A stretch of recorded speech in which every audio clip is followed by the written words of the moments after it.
Sampurasun pamiarsa sadaya kumaha damang mugia pamiarsa aya dina kaluginaan. Pamiarsa tepang deui sareng simkuring dina acara Gentra Kahuripan. Gentra Kahuripan ieu bade tetep ngaguar perkawis pribadi Gusti Yesus Kristus. Dinten ieu urang bade ngaguar perkawis Gusti Yesus juru salamet dunia. Tah pamiarsa sateuacan urang ngeraskeun obrolan ieu mangga tampi kidung pujian anu bade disanggakeun ku wargi urang. Mangga nyanggakeun.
Tah pamiarsa sakitu kidung pujian rohani anu tos didugikeun mugia ieu janten kakiatan urang nyiapkeun manah urang emutan urang ngabandungan perkawis obrolan Gusti Yesus Kristus juru salamet dunia. Biasa dipaeneun simkuring aya narasumber anu maneh Gentra Kahuripan nyaeta Bapak Pur. Pak, kumaha damang Pak? Puji Gusti, Bapak sehat. Hatur nuhun Pak, Bapak tos masih siap ngaguar perkawis Gusti Yesus teh juru salamet dunia. Hatur nuhun. Sami-sami Bapak oge ngaraos bagja dipercanten dipasihan kakiatan ku Gusti kangge teras ngarojong Gentra Kahuripan. Kiwari kan urang teh terang Gusti Yesus teh salaku juru salamet dunia. Nah dina waktos harita dina Gusti Yesus nuju jumeneng aya di tanah Kanaan, anjeunna teh ngangken teu Pak mantena teh juru salamet dunia. Nuhun, ya patarosan sae kumargi urang kiwari parantos dibekalan Alkitab parantos lengkap perjanjian lama, perjanjian anyar. Kitu oge parantos seueur tafsir oge piwulang-piwulang anu tos dibukukeun. Janten urang percanten ka Gusti Yesus kantun ngaos yen urang tos terang yen Gusti Yesus juru salamet dunya. Sakumaha dadasar anu diserat dina pangandika Gusti. Naon dimaksud oge parantos langkung eces. Tah waktos harita, waktos Gusti Yesus Kristus hadir di tanah Kanaan. Aya oge jalmi-jalmi kumargi tepang, kumargi parantos ngadangu, kumargi parantos ngalaman sareng Gusti Yesus Kristus. Aranjeuna ngangken anjeunna percanten yen Gusti Yesus juru salamet dunya. Tah kumargi kapercantenan aranjeunna, kumargi ikrar aranjeunna, kumargi hal anu kaalaman ku anjeunna urang ayeuna nampi hal anu tos diserat dina kitab suci sakumaha anu parantos nyarioskeun hal-hal anu mangrupi kajantenan waktu sarita. Salah sawios di antawisna cobi urang aos, urang tinggal dina Injil Yohanes pasal anu ka-4.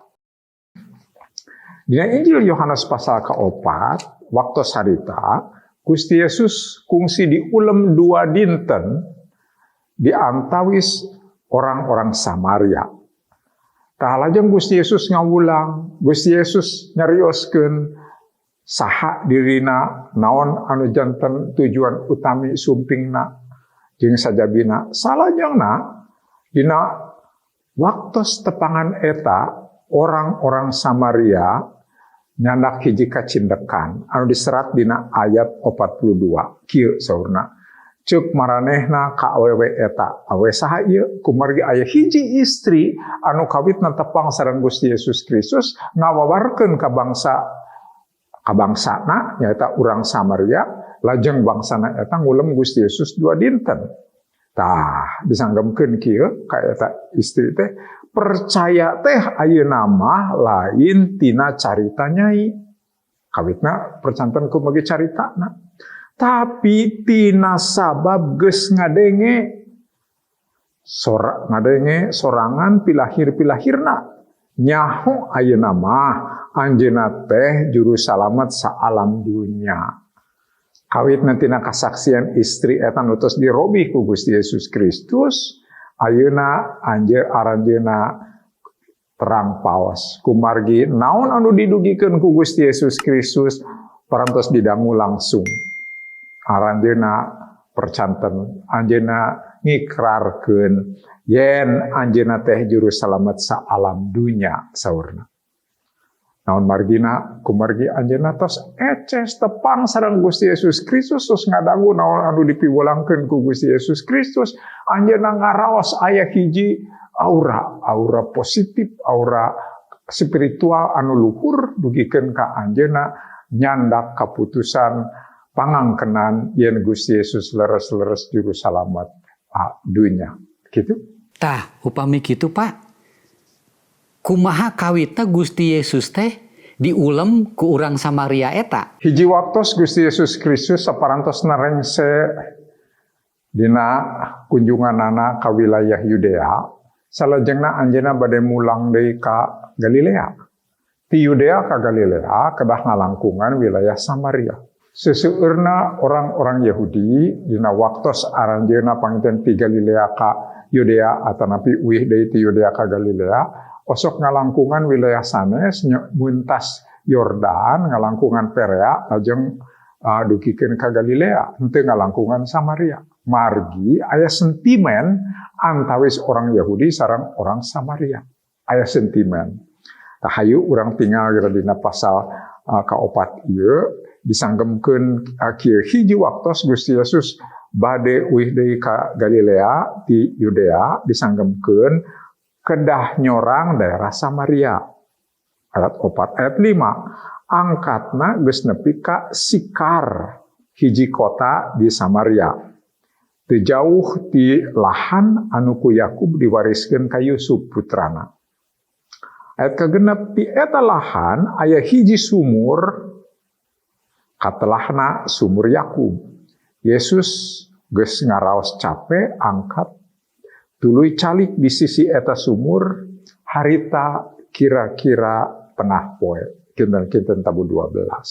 Geus kitu aya hiji awewe urang Samaria didinya rek ngalacai. Aneh oge ye istri ngalacaina tengah dinten kumargi seseueurna anu ngalacai teh enjing-enjing ngarah iuh atanapi sonten. Tapi ieu istri ngahaja ngarah henteu tepang sareng ibu-ibu anu sanes janten anjeunna ngalacaina tengah dinten. Saur Gusti Yesus, cik kami menta caina hayang nginum. Saur Gusti Yesus ka eta awewe. Walona juragan teh urang Yahudi. Naha mundut ngaleueut ka abdi urang Samaria. Mintonkeun saur Yohanes kumargi aya sentimen antawis orang Yahudi sareng orang Samaria. Tah di dieu janten obrolan cariosan. Gusti Yesus ngahaja nyanggem nyuhunkeun cai ka eta istri. Salajengna diteraskeun seueur cariosan lajeng saur Gusti Yesus Kristus, upami anjeun terang wanoh ka kami tangtos anjeun bade nyuhunkeun cai ka kami. Cai anu bakal dileueut ku anjeun eta moal hanaang deui. Salajengna anjeunna nyarioskeun kitu kieu saur Gusti Yesus teh kumargi si istri nyanggemkeun nyuhunkeun cenah caina. Cai anu kitu saporos abdi teu kedah angkat deui ka ieu sumur. Saur Gusti Yesus Kristus dina ayat 16, teang heula salaki nyai bawa ka dieu. Walon eta istri abdi teu gaduh salaki. Walar Gusti Yesus bener cek nyai. Teu boga salaki teh. Nyai geus 5 kali kawin. Lalaki anu ayeuna saimah jeung nyai lain salaki nyai. Nyai geus terus terang saurna. Tos 5 kali nikah, tos 5 kali pirak, ayeuna aya hiji pameget anu saimah sareng anjeunna. Naon margina kumargi istri ieu rupina gabung. Nikah tegalungan putra dipirak, nikah deui tegalungan putra dipirak dukeun ka 5 kali. Hal gabung waktu sarita mangrupi aeb. Kumargi kitu anjeunna janten obrolan, janten cariosan, janten bahan sindir sampir ti ibu-ibu anu sanesna. Kumargi kitu anjeunna ngahaja nyingkahan henteu nepangan henteu alim patepang sareng ibu-ibu nu sanes. Kumargi kitu anjeunna ngalacaina tengah dinten. Tapi dinten eta anjeunna tepang sareng Gusti Yesus Kristus. Anjeunna helok Gusti Yesus tiasa terang kasang tukangna tos 5 kali nikah. Anu ayeuna sareng pameget teu acan nikah. Panginten tiasa nyobi heula, upami tiasa panginten ngandeg nabi tiasa nikah. Anjeunna ngaraos di luar biasa anjeun teh nabi, saurna anjeun teh nabi anu dijanjikeun ku Gusti. Kumargi aranjeunna oge percanten kana pisumpingeunana Mesias teh. Gusti Yesus lajeng ngadugikeun salajengna yen aranjeun kedah nyembah teh ka Allah anu roh, secara roh. Sareng anjeunna dipasihan terang ku Gusti Yesus Kristus yen kasalamatan teh bakal jolna kalangkungan bangsa Yahudi. Kumargi Gusti Yesus orang Yahudi, kalebet orang Yahudi oge. Ta anjeunna ngaraos yen muka manahna. Kumargi kitu anjeunna ngawartosan ka jalmi-jalmi sakotana, jalmi-jalmi sabangsana, supados jalmi-jalmi sabangsana tiasa tepang oge ka Mesias. Bobo itu Mesias saurna. Tah ieu nu janten kasang tukang nugikeun ka Gusti Yesus diulem. Gusti Yesus kanjerek 2 dinten. Lajeng salajengna seueur pisan orang-orang Samaria nu percanten ka Gusti Yesus Kristus. Gitu. Tata Pak. Kinten-kinten ya Pak, hal naon wae anu ngajantenkeun sentimen, ayana sentimen di antawis urang Samaria sareng urang Yahudi dina waktos harita. Kieu salresna kasang tukangna, kapungkurna dina waktos ngabitan ngadeg karajaan, bangsa Israel 12 suku ngahiji sadayana rajana nyaeta Saul. Salajengna digentos ku Raja Daud. Saparantosna Daud ngantunkeun digentos ku putrana nyaeta Salomo. Tah eta karajaan masih kene hiji, tapi saparantosna Salomo ngantunkeun digentos ku Rehabeam aya anu henteu panuju ka Rehabeam.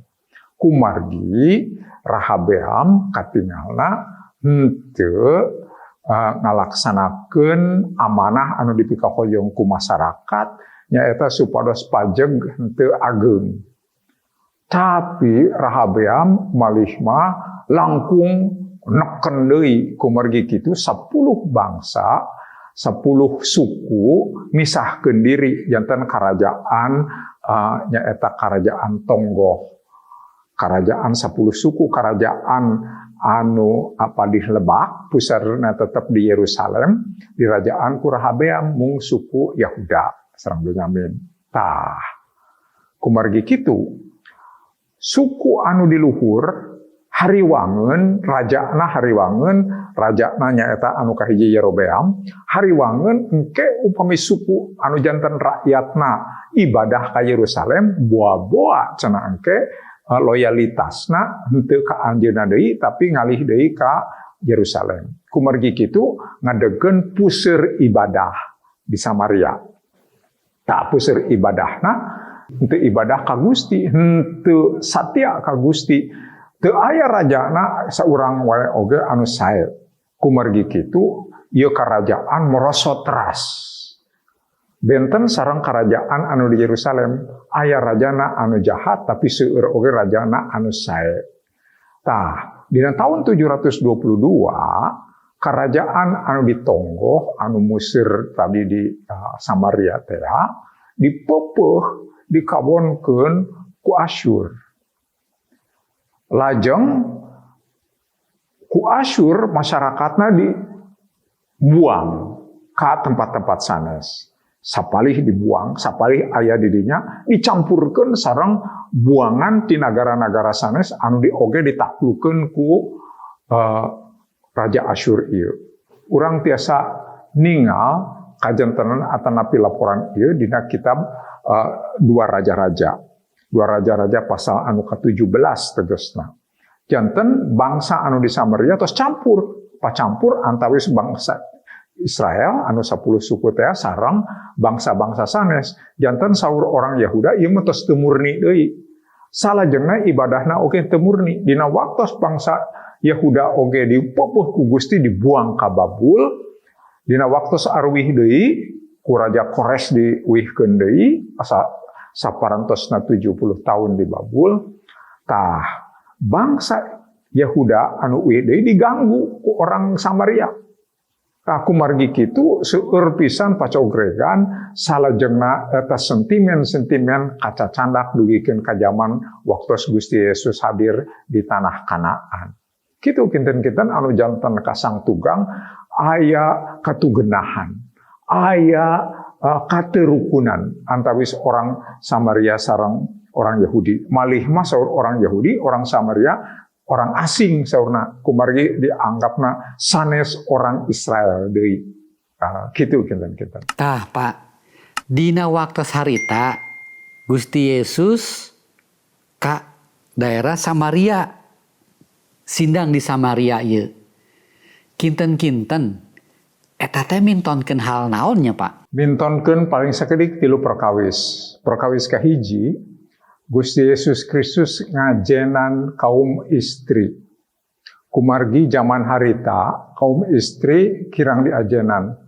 Dianggapna masyarakat kelas 2. Disisihkeun. Tapi ku Gusti Yesus Kristus, istri orang Samaria ieu dipasihan lolongkrang kangge diajar. Dipasihan lolongkrang kangge cumarios sareng anjeunna.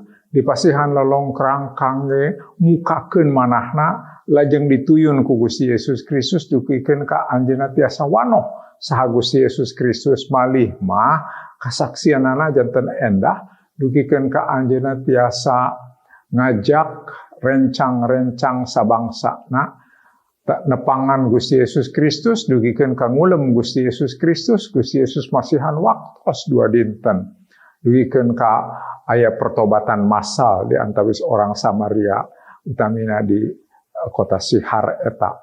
Tah anu kadua Gusti Yesus Kristus sumping ngahaja ngalangkungan wilayah Samaria henteu nguriling ngalangkungan Perea. Ieu mintonkeun ka urang yen Gusti Yesus Kristus alim kasentimenan antawis dua bangsa ieu diteraskeun. Gusti Yesus mikahoyong supaya sentimen-sentimen sosial eta tiasa dipupus, tiasa diawitan ku hubungan anu silih aljenan. Supados kaayaanana henteu tetep mumusuhan, henteu tetep ngawariskeun sikap bermusuhan, sikap sentimen kangge generasi-generasi satelasna. Da ieu sikap anu endah di Gusti Yesus Kristus dugikeun ka Gusti Yesus ngahaja nepangan orang Samaria malih mah dina waktos diulem Gusti Yesus sayagi. Masihan waktos 2 dinten dugikeun ka orang-orang Samaria di dinya wanoh ka Gusti Yesus Kristus, percanten ka Gusti Yesus Kristus, ngangkeun Gusti Yesus Kristus janten juru salamet dunya. Hartosna kalebet bangsa Samaria ngiring disalametkeun ku padamelan Gusti Yesus Kristus. Anu katilu urang aos dina Injil Yohanes pasal nu ka-4 utamina ayat anu ka-22 anu kieu unggalna.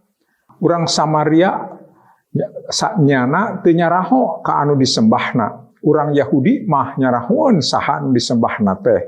Sabab pisalametkeun teh datangna ti urang Yahudi. Ya dua perkawis nu didugikeun ku Gusti Yesus Kristus nu kahiji, urang Samaria ti kapungkur oge tos sasab nyembahna henteu satia ka Gusti. Salajengna diemutan yen nyembah teh nyaeta ka Allah sapertos anu disembah ku orang Yahudi, anu mangrupi nyaeta kawit-kawitna ka Allah anu sajati ti Bapa Abraham, ka Bapa Ishak, ka Bapa Yakub, anu janten pupuhu bangsa Israel. Upami ditegaskeun yen kasalametan datangna ti urang Yahudi, hartosna mintonkeun supados orang Samaria ngajenan orang Yahudi. Ku kaayaan kitu silih ajenan orang Yahudi henteu oge miara kasentimenan ka orang Yahudi, ka orang Samaria.